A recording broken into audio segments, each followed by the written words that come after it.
This is a soft brace, comes from South Korea. We're beta testing this brace for the company.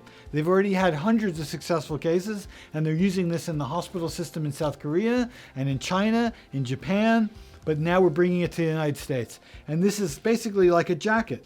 And the jacket is, again, customized to fit the person.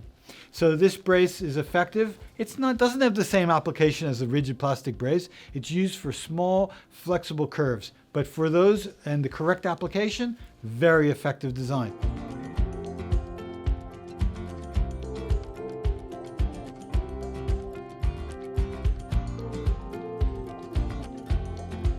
Thanks for watching. I hope you found all this information helpful. Please subscribe if you'd like to have more information about scoliosis, and don't forget to hit the bell. That'll alert you whenever we publish new information. And if you've got any questions, write them in the comments field, and I'm going to make sure to address them in a future video. Thanks for watching.